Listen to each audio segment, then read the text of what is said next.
Magical treats taste great, but justice and equality taste better. To combat hate, all ad revenue from my HB Kitchen will be donated to trans and LGBTQ charities. Thank you for supporting the kitchen and helping make the world a better place. Mischief managed. Hello witches, wizards, and those who have just escaped from Azkaban. Welcome back to my Harry Potter Kitchen, the YouTube series where we're baking our way through the Harry Potter books, creating magical recipes for each and every item of food and drink inside. If you missed last week's recipe where we served up 2 versions of a magical love potion inspired by the French martini, then check out the link down below in the description to catch up. And if you're new to the kitchen and you want to see some more Harry Potter recipes, then hit that subscribe button and click on the notification bell so you get an alert every Magic Monday when there's a brand new recipe for you to try. Speaking of which, we've got one to jump back into, so let's make some magic.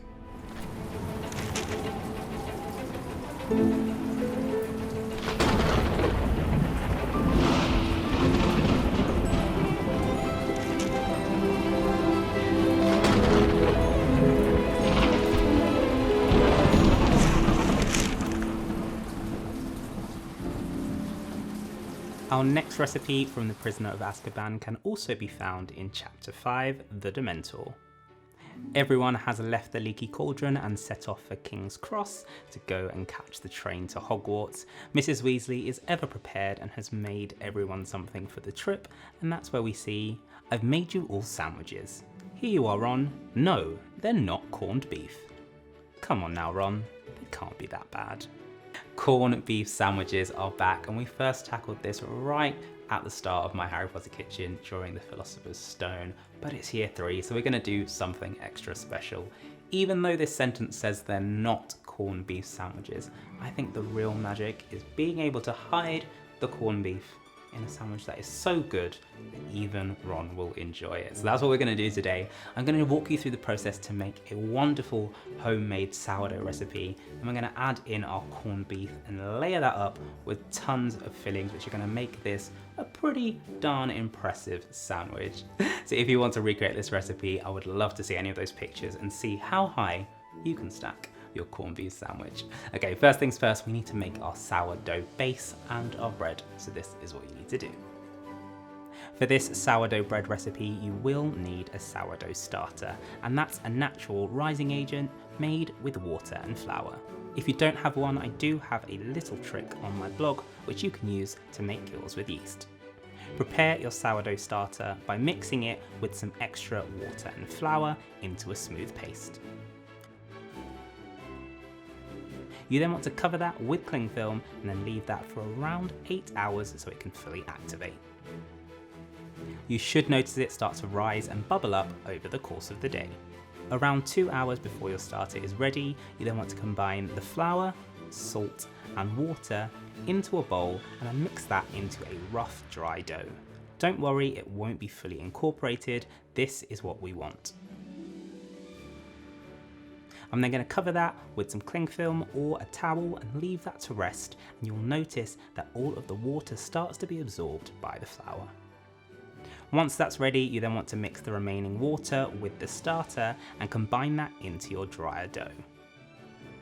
When you pull back the cling film, you'll notice that it's not as dry as it was before, and that's a great sign that your flour has started to absorb all of the moisture. It will be quite lumpy at first, but keep on working at it until you have a smooth dough. The most common technique for sourdough bread is the stretch and fold technique, and that is using your hands and gravity to do all the work that is going to prepare our sourdough. It's a really important step to make sure we get that lovely crumb structure in the middle. A quick trick is to dip your hands in cold water, and then you want to stretch up from one end and fold it over the other. Repeat this 4 times, rotating the bowl between each, and then you want to cover and leave for 30-minute intervals before stretching and folding again. We're going to do this a total of 4 times, so it does take a little bit of patience, but it's definitely worth it. Once you're on the final stretch and fold, you then want to prepare yourself a bowl, which I'm using with a muslin cloth in and a generous amount of flour to make sure that our dough doesn't stick. Give the dough one final knead and make sure you get some nice smooth edges. I've also dusted over some extra flour on top.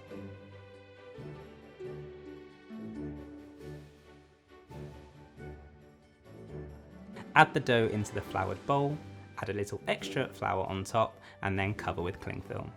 I'm then going to chill that in the fridge overnight while it will carry on bubbling up, but it will make sure that the dough is nice and firm before we bake it. The next morning, when it is time to bake, you want to preheat your oven to 220 degrees Celsius with a Dutch oven or baking tray inside so it heats up at the same time. Once that's lovely and warm, we're then going to flip the chilled dough into the bowl, and then working as quickly as possible, I'm also going to score a lightning bolt on top. Cover with the lid, and then we're going to bake that in the oven for 25 minutes. At this point, you can take it out the oven, remove the lid, and then we're going to bake that for another 20 minutes until it's lovely and golden. To help protect the soft and delicate structure on the inside, I'm going to let this cool in the dish before I remove it. It seems like everyone I know was creating their own sourdough starter during lockdown, myself included. So if you ever want to see some behind the scenes steps of how to bring yours to life, then head on over to my Instagram @BradBakes. I've got a story highlight there, day by day, showing you how to create the perfect starter. It is super easy to make. All you need is a bit of patience and time, but it's definitely worth the results. Okay, now that our bread is ready, we can move on to those fillings. As I mentioned, it's not just going to be corned beef. We're going to stack this up with loads of other ingredients, which might resemble some Hogwarts House colours in there as well. And those are going to complement our corned beef to create the best corned beef sandwich that Ron has ever eaten. Preparing the fillings for this ultimate corned beef sourdough sandwich is super simple. I'm going to start off with the main event, and that is the corned beef. This usually comes in tins. You need to get a key and work that around the edge to release it. Tip it upside down and then it should fall out. I'm going to go for some quite thick slices here, so lie that down on your board and then chop around 1 to 2 centimetre slices. We're going to accompany this corned beef with a range of vegetables and flavourings. For our Ravenclaw friends, we've got some red onions, so I'm just going to peel those, slice them in half, and then chop into thin slices. For Slytherin, we're going to use some lettuce, so I've given that a good wash, and then we're just going to roughly shred that on our chopping board. I am also using some pickles, which could also be for Slytherin, and I'm just going to cut those into some nice thin strips. Our Gryffindors are going to be represented by our tomatoes, so once those are washed, I'm going to slice those as well, and I'm making sure that I get a nice round circumference for each slice. The best way to do is to chip this on the side rather than the top or bottom, and slice away with a very sharp knife. And don't worry, we haven't forgotten about the Hufflepuffs. They're going to be represented by some whole grain mustard and some very vibrant cheese. Okay, our homemade sourdough bread is ready. All of our sandwich fillings are good to go.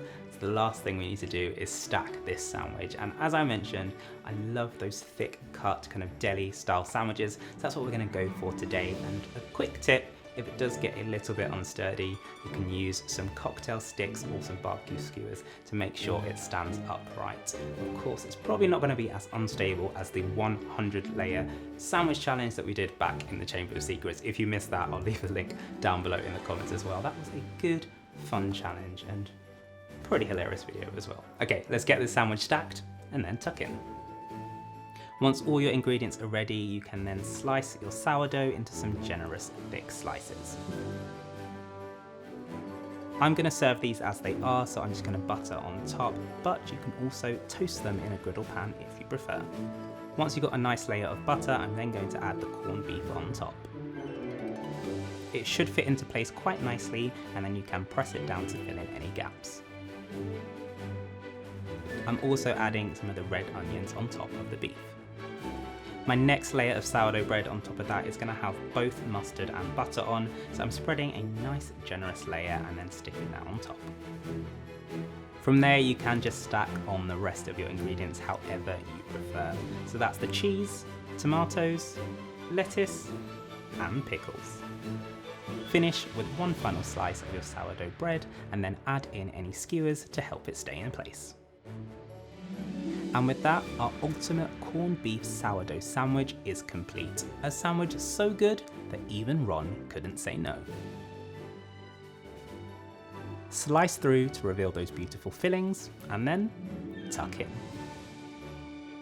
I loved how this corned beef sandwich turned out, and I think it might be our best corned beef sandwich to date. But of course, Ron is going to be the real judge here, so we need to find a way to magic it over to him and get his final verdict. I'd love to hear what you think as well, so let me know down below in the comments, and if you recreate this one, make sure you send in your pictures on Instagram as well.